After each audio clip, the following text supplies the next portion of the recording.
Salam, peace be upon you. My name is Mohammed Layiq Sediqi, the father of Holophase. Meaning without reference. Remember the language we are learning. There is one field, phi, the holophase, one continuous cyclic movement from which all of reality unfolds.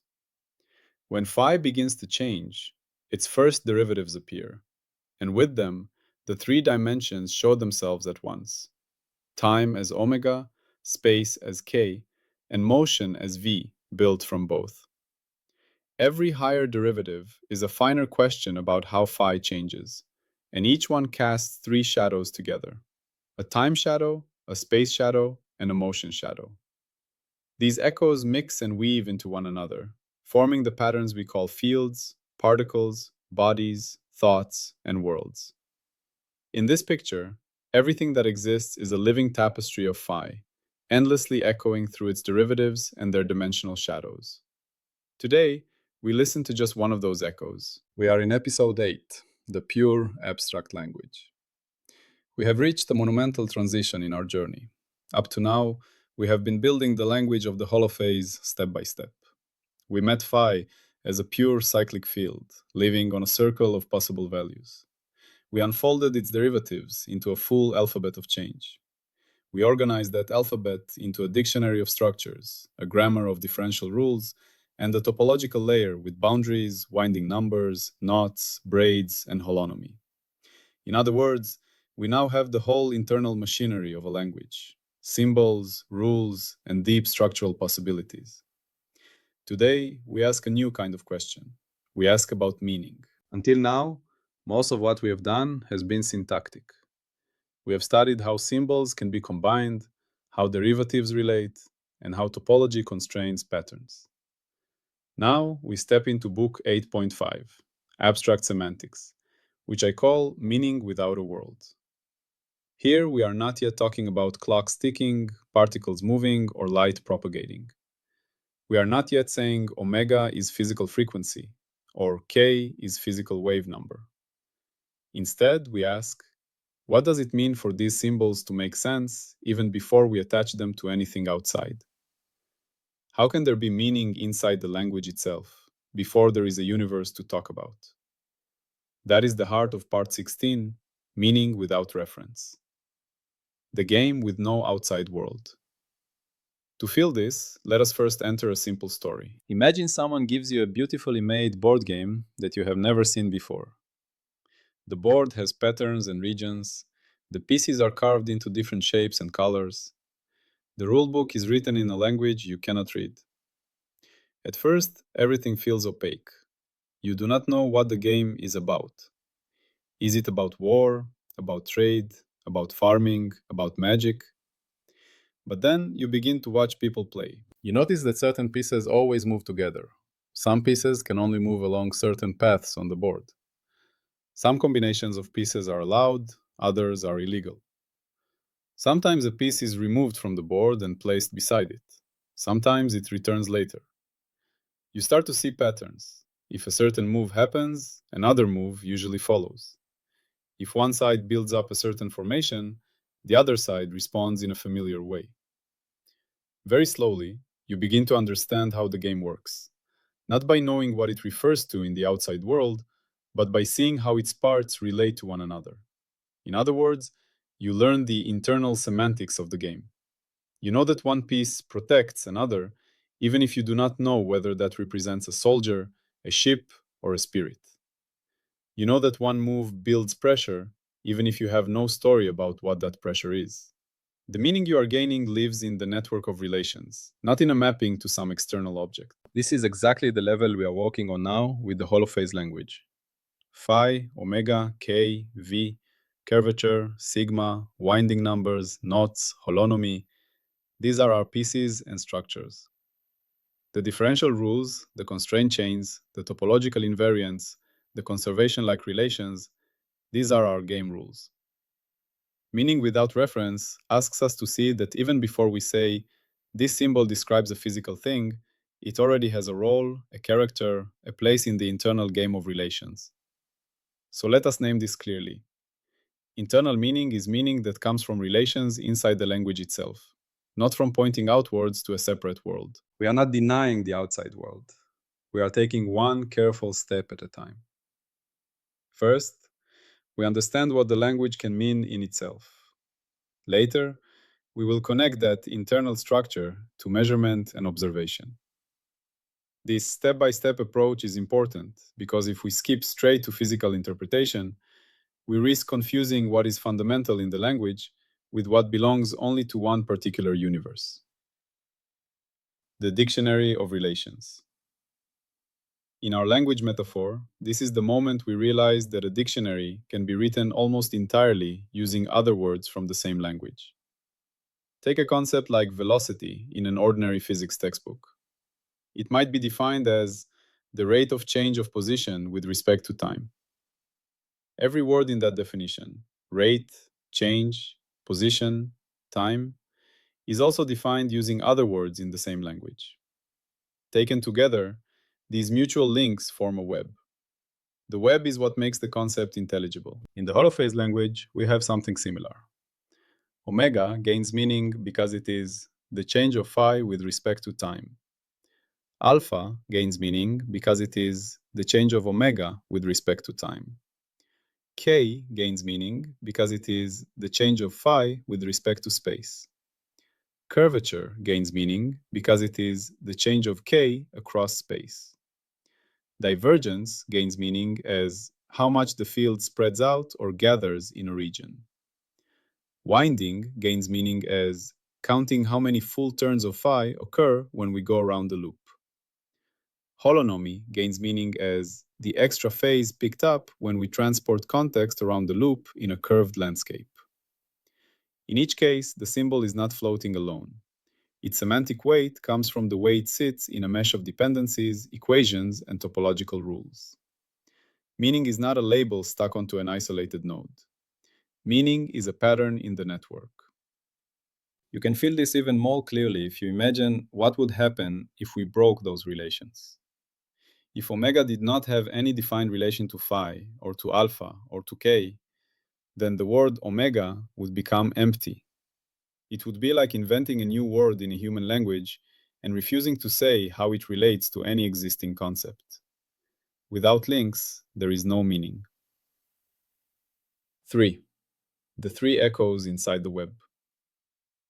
Let us unpack this a little more through our three familiar echoes: time, space, and motion. Inside the semantic web, the time echo is everything that has to do with order, sequence, and rhythm. Omega is the basic time derivative. It tells us how phi changes as we move forward in what we call time. Alpha asks, how does this rate itself change? Higher time derivatives ask, how does the change of change evolve? Even without mentioning clocks or pendulums, these relations already tell us that there is a direction labeled before, after, in which patterns can speed up, slow down, or oscillate. Time, at this abstract level, is the dimension along which derivatives line up in chains: phi, omega, alpha, and beyond. Inside the same web, the space echo is everything that has to do with adjacency, layout, and structure. K is the spatial gradient, the way phi changes as we step across the underlying manifold. Curvature is the way those gradients bend and turn. Divergence tells us about gathering and spreading. Curl tells us about twisting and rotation. Without ever mentioning kilometers or rulers, these relations already tell us that there is a direction labeled side by side, in which patterns can be sharp, smooth, focused, or tangled. Space at this level is the dimension along which gradients, bends, and twists are defined, that ties these two together. Velocity, in the holophase language, emerges as a relation between omega and k in simple wave-like cases. Roughly, how fast must the pattern move through space to keep the phase pattern aligned in time? More generally, motion is whatever pattern of change in position is implied when certain relations between time and space derivatives are enforced. Without talking about cars or planets, motion gains meaning as a bridge. It is the way changes along the time axis and changes along the space axis cooperate to keep phi's pattern coherent. Notice what we are doing here. We are not yet saying time is what you read on a wristwatch, or space is what you measure with a tape. We are saying within the abstract language, there are already three distinct kinds of relational role: ordering, spreading, and propagating, and they are deeply intertwined. These roles are the seeds of what we will later call time, space, and motion in the physical sense. The canopy of the master tree.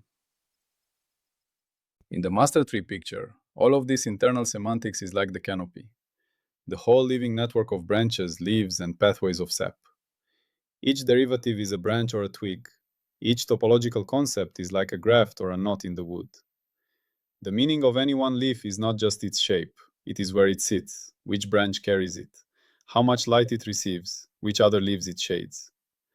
The canopy as a whole is the structure of internal meaning. If you cut off one branch, the pattern of light and shade changes everywhere. In the same way, removing or altering one relation in the holophase language shifts the meaning of many symbols at once. Now, how does this internal semantic view relate to the rest of our journey? First, it is the glue that binds everything we have built so far. The alphabet of derivatives gave us the basic tokens. The grammar of differential equations told us which combinations are allowed. The topological layer, sigma, winding, knots, holonomy, told us which global features survive continuous deformations. Internal semantics is simply the recognition that these rules and patterns do not just constrain expression, they are themselves the meaning structure of the language. For example, think of a simple constraint like the conservation of a winding number under smooth deformations. This is not just a technical detail, it is part of the meaning of winding. To be a winding number is to be an integer label that cannot change unless a defect is created or destroyed. If we ever discovered that winding could drift slowly under tiny perturbations, the word winding would lose its distinctive force in the language. Similarly, to be curvature is to be that pattern of second derivatives that, when integrated around the loop, gives the holonomy. The relation to holonomy is part of the meaning. If the loop integral did not care about curvature, curvature would no longer be what we think it is. You can feel this if you imagine removing these relations.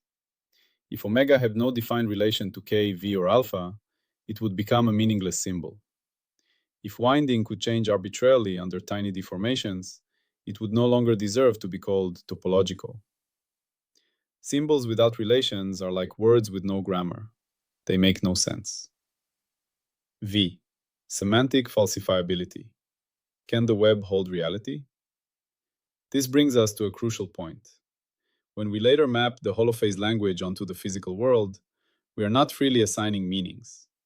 We are looking for phenomena whose measured relations mirror the relations that already exist inside the language. When we say in physics, omega is angular frequency, what we really mean is, here is a pattern in the world, repeated cycles in time, whose relations to other measured quantities match the internal relations that omega already has in the holophase language. The match is not a single arrow from symbol to object. It is an embedding of one relational network into another. This gives us a natural way to speak about falsifiability at the semantic level. The ambitious claim of the holophase paradigm is that the relational web of phi and its derivatives is rich enough to host the semantic structure of all physical concepts we will ever need. That does not mean that every detail of physics is already present. It means that every new physical concept, if it is genuinely about relations between measurable quantities, should be representable as some pattern inside the existing web. We can turn this into a test. Imagine that physicists in the future discover some new fundamental phenomenon. They find, for example, that there is a new kind of conserved quantity with strange transformation rules and correlations. They develop equations that relate this new quantity to others, and they observe that certain combinations are invariant, that certain sums or products remain constant, that certain patterns of correlation never break. To integrate this into the holophase language, we would look for a subnetwork of relations among phi, its derivatives, and its topological structures that mirrors the discovered structure. If we can do that without violating the existing rules, if the new concept can be woven into the tapestry, then the internal semantics has passed another test. It was spacious enough to host a new kind of meaning. But if we find a relational structure in physics that simply cannot be mirrored inside the holophase web, not with any derivative, not with any topological invariant, not with any combination, then our claim of semantic completeness would be false. The language would be powerful, but not universal. This is important to emphasize. Internal semantics is not an excuse to make the theory unfalsifiable.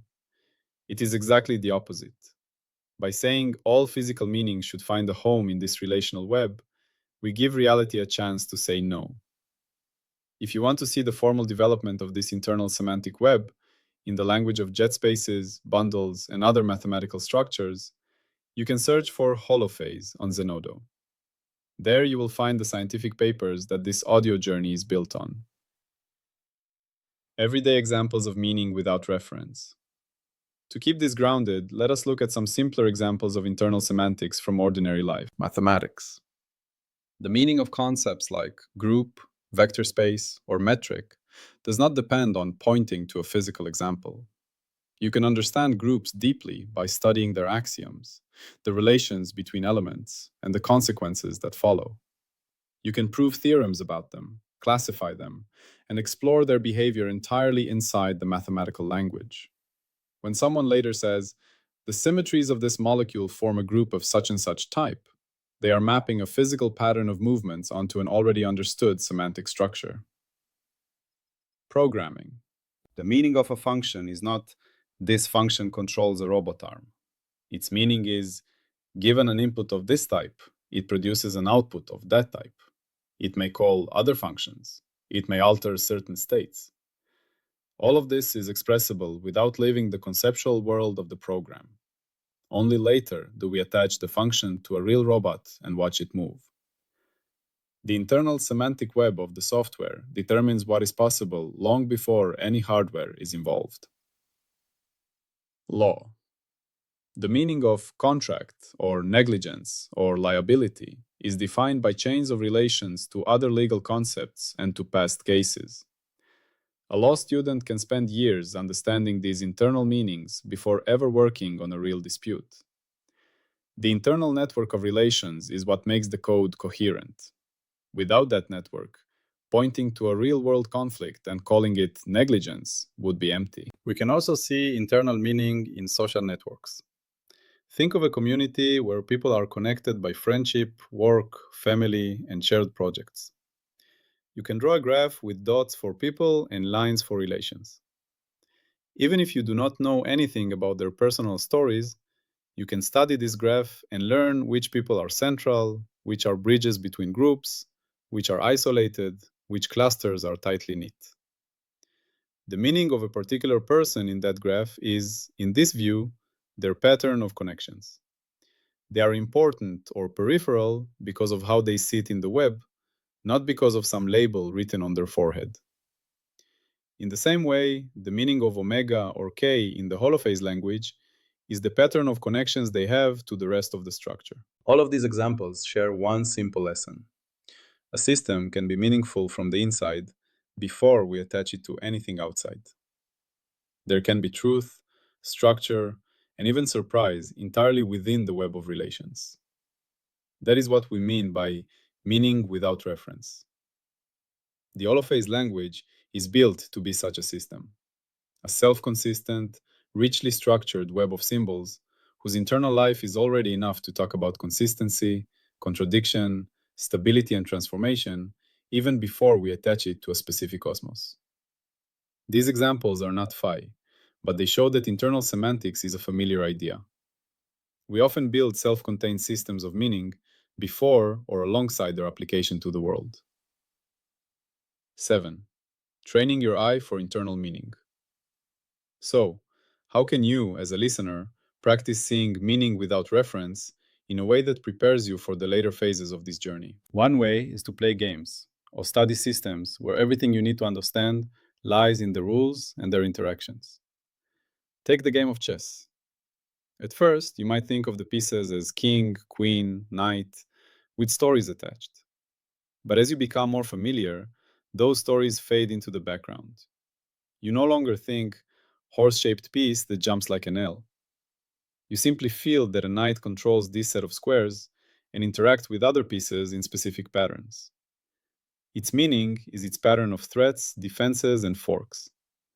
You start to see positions in terms of this piece is overloaded, this square is weak, this file is open. All of these are internal semantic notions. Or listen to a song in a language you do not understand. Even without knowing the words, you can feel tension build. You can hear motifs return. You can feel a chorus bring a sense of homecoming. The meaning you experience is internal to the music. It is about repetition, change, contrast, and harmony. The song makes sense inside its own space. You could listen many times, notice more relationships, and deepen your understanding of the piece, all without ever learning what any lyric refers to. You can try the same with abstract art. Stand before a painting that does not clearly depict anything in the outside world. At first, you might say, I do not know what this is. But if you stay a bit longer, you may notice relations. This color echoes that color. This line balances that line. This region is calm, that region is tense. You begin to feel that the painting has a kind of internal logic. That logic is an internal semantics of shapes and colors. There is one more place where this becomes very personal: your own inner life. Long before you learned formal physics, or even formal language, your brain was building an internal semantic web. Certain patterns of sensation tended to arrive together. Certain actions tended to lead to certain results. Certain voices tended to predict comfort or danger. Your nervous system learned these relations long before you had names for them. In that sense, your own sense of meaning began as a network of internal expectations and connections. Only later did you learn to attach words like hot, far, tomorrow, or friend to these patterns. Your mind discovered meaning without reference first, and only then layered reference on top. The Holophase language is, in a way, a cleaned up, mathematically explicit version of this same idea. A web where relations come first, and names for outer things come later. As you practice noticing internal meaning, you are training your mind to see the holophase language in the same way. Phi, omega, k, curvature, sigma, winding, holonomy. All of these are like notes and chords that make sense because of how they appear together, how they lead into one another, how they constrain each other's possibilities. Zooming out, the self-signifying tapestry. From this vantage point, we can now gently zoom out. Everything we have done in Episode 8 has been part of a single project, to show that there exists a pure abstract language, the language of Phi, whose internal structure is rich enough to support the full complexity of a universe before that universe is even chosen. We have built the alphabet of derivatives, the grammar of equations, the topology of defects and loops, and now the internal semantics of relations and constraints. We have not yet committed to any particular world. We have not chosen a metric, a set of physical constants, a specific content of matter, or anything like that. We have only described what it means for there to be a coherent, self-contained language of change and relation. Meaning without reference is the capstone of this construction. It tells us that the holophase language is not just a pile of symbols waiting for interpretation. It is already a universe of meaning, organized entirely from within. Later, when we step into physical interpretation, we will not be dragging a dead mathematical carcass and trying to paint it with empirical colors. We will be aligning a living semantic organism with the living patterns of the world. We will be asking, again and again, does this physical structure behave like that abstract structure? And if the answer is yes, often enough, then the holophase language will not just be a beautiful idea, it will be a plausible candidate for the deep grammar of reality. For now, I invite you to sit with a simple shift in how you see things. When you look around your room, you normally see objects: a chair, a table, a window, a screen. Try, for a moment, to see instead the relations. Something supports something else. Something blocks light. Something reflects sound. Something holds your weight. Something carries information. See not the nouns, but the verbs and the network of dependencies. That way of seeing is very close to the spirit of meaning without reference. You do not need any equations to practice this. You can do it while washing dishes, walking down a street, or sitting on a bus. Simply ask yourself, what is supporting what here? What depends on what? What would break if I remove this one relation? That simple question shifts your attention from objects to the web that binds them. That way of seeing is the habit of mind that will serve you well as we continue into the later phases of this journey. Remember, everything we have talked about is still just one field, phi, and its infinite tower of derivatives, the single language the universe uses to write every story. In episode 8, we are exploring this language at the highest, most abstract level, before any particular world is written. In the earlier parts of this episode, we build the structural layers: alphabet, grammar, and topology. In this part, we have stepped into the semantic canopy and seen that meaning can arise entirely from relations inside the language, before we ever point to an external reference. If you want to see the full mathematical derivations and exact equations behind this idea, you can search for Holophase on Zenodo. There, you will find the scientific papers that this audio journey is built on. In the next part, we will deepen this further by exploring how the triunity of time, space, and motion emerges as three great lenses through which the same relational structure can be read. We will see how one web of meaning can look like three different dimensions, depending on how you slice it. For now, let your attention soften. Feel that you too are part of a web of relations, to your body, to the air, to the sounds you are hearing, to the memories and expectations moving in your mind. You are not just a point in space. You are a node in a living tapestry. In learning the holophase language, you are learning to read that tapestry from the inside. Salam, and peace be upon you.